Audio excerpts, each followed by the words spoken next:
મોરબી શહેરના ward number 6ના વિવિધ વિસ્તારોમાં છેલ્લા ઘણા સમયથી પીવાના પાણીમાં ગટર જેવી ભયાનક દુર્ગંધ આવતી હોવાની ગંભીર ફરિયાદ ઉઠી છે। આ બાબતે સ્થાનિક રહીશો અને સામાજિક કાર્યકરો દ્વારા મોરબી જિલ્લા કલેક્ટર અને મહાનગરપાલિકા કમિશનરને લિખિત રજૂઆત કરી તાત્કાલિક પગલાં ભરવા માટે માંગ કરવામાં આવી છે। મુખ્ય પ્રશ્નો અને વિસ્તારની સ્થિતિ। વોર્ડ નંબર 6માં આવેલી ગૌરાંગ શેરી, પારેખ શેરી, નાને પારેખ શેરી, ઘંટિયાપા, સુથાર શેરી, લક્ષ્મીનારાયણ શેરી, રાધેશ્યામ શેરી, નાની બજાર, બક્ષી શેરી, સામક શેરી, વોરાવાળ શેરી અને ખોખાણી શેરી જેવા વિસ્તારોમાં પીવાનું પાણી અત્યંત દૂષિત આવી રહ્યું છે। સ્થાનિકોના જણાવ્યા અનુસાર પાણીમાં ગટર જેવી દુર્ગંધ આવે છે, જે વાપરવા કે પીવા લાયક નથી। દૂષિત પાણીને કારણે નાના બાળકો અને વૃદ્ધોમાં ગંભીર બીમારીઓ ફેલાવાનો ભય છે। અનેકવાર મૌખિક અને લેખિત રજૂઆતો કરવા છતાં તંત્ર દ્વારા હજુ સુધી કોઈ નક્કર કામગીરી કરવામાં આવી નથી। સામાજિક કાર્યકરોની રજૂઆત। સામાજિક કાર્યકર રાજુભાઈ દવે, જગદીશભાઈ બામણિયા, ગિરીશભાઈ કોટેચા અને રાણીવાડિયા દિવેશ મેરુભાઈએ સંયુક્ત નિવેદનમાં જણાવ્યું હતું કે તંત્રની આ ઘોર બેદરકારી રહીશોના સ્વાસ્થ્ય સાથે ચેડા સમાન છે। જો દૂષિત પાણીના કારણે કોઈ નાગરિકના આરોગ્યને નુકસાન થશે તો તેની સંપૂર્ણ જવાબદારી મહાનગરપાલિકા તંત્રની રહેશે। ઉગ્ર આંદોલનની ચીમકી। રજૂઆતમાં માંગ કરવામાં આવી છે કે કમિશનર જાતે સ્થળ પર તપાસ કરે અને પાણી તથા ગટરની લાઇનમાં રહેલા ભંગાણને તાત્કાલિક રિપેર કરવાની શુદ્ધ પાણીની વ્યવસ્થા કરે। જો આગામી દિવસોમાં આ સમસ્યાનું કાયમી નિરાકરણ નહીં આવે તો વોર્ડ નંબર 6ના રહીશો દ્વારા ઉગ્ર આંદોલન કરવામાં આવશે તેવી ચીમકી પણ ઉચ્ચારવામાં આવી છે।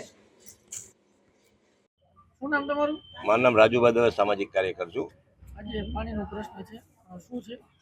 આ વોર્ડ નંબર 6માં બક્ષી શેરી, લક્ષ્મીનારાયણ શેરી, રાધેશ્યામ શેરી, ખોખાણી શેરી, આ એરિયામાં 15 શેરીમાં પાણી એકદમ ખરાબ આવે છે। મોરબી મહાનગરપાલિકાના નિર્ભર તંત્રને અવારનવાર રજૂઆત કરવા હોવાથી કોઈ જાતનું ધ્યાન દેતા નથી। તો આ બાબતમાં પૂરેપૂરો ટેક્સ ભરે છે, પૂરેપૂરા નળના પૈસા ભરે છે, તો છતાં મોરબી મહાનગરપાલિકાના કમિશનર સાહેબને ધ્યાનમાં નથી આવતું। હું એક વાર રિક્વેસ્ટ કરું છું, મહાનગરપાલિકા કમિશનર સાહેબને એમ કહું છું કે તમે આવીને સ્થળ ઉપર તપાસ કરો। એકદમ ખરાબ પાણી એટલે ખરાબ પાણી આવે છે। જો 15 દિવસમાં પાણી નાખવામાં પાણીનો પ્રશ્ન સોલ્વ કરવામાં નહીં આવે તો તમામ એરિયાના બૈરાઓને સાથે રાખીને મહાનગરપાલિકામાં પાણી પાસું અને રેડશું ખરા। 110% નહીં, 200% અમે પાણી નાખશો ને આપણે બધા, બરોબર છે? મીરાબેન દવે। શું તમારે પાણીની તકલીફ? પાણીમાં સાવ કાળું આવે છે અને પીળું આવે છે। અમારે નગરપાલિકા વાળાને એક જ ફરિયાદ છે કે પાણી અમને સારું આપો। છોકરાઓને પેટમાં દુખે છે, રોગચાળો થાય છે, માંદા પડે છે, એટલે તમે ઝાડા ઉલટી થઈ જાય છે અમારે। અને આ પાણી અમે પીએ છીએ, બધાને તો ફિલ્ટરની સુવિધા નથી હોતી કે બધા ફિલ્ટરનું પાણી પી શકે। એટલે અમારે નગરપાલિકાને એક જ રિક્વેસ્ટ છે કે અમને ચોખ્ખું પાણી આપો, નહીતર 15 દિવસનો ટાઈમ આપી છે, નહીતર આ જ પાણી અમે મહાનગરપાલિકા વાળાને દેવા આવશું અને એમને ત્યાં રેડશું અને એમને જ પીવડાવશું કે તમે પી જોવો કે આ પાણીમાં કેટલું ખરાબ આવે છે એમ। આટલી જ રિક્વેસ્ટ છે અમારા બધા શેરીના બૈરાઓ બધા સાથે છે, બધા એ જ કહેવા માંગે છે કે પાણી ચોખ્ખું આપો અમને। દૂષિત પાણી કેટલા સમયથી કેટલા ટાઈમથી આવે છે? છેલ્લા 15-20 દિવસથી તો સાવ પીળું જ આવે છે, પીળું ને કાળું આવે છે ને વાસે એટલી આવે છે પાણીમાં। કે તમારું? માધુરીબેન પારેખ।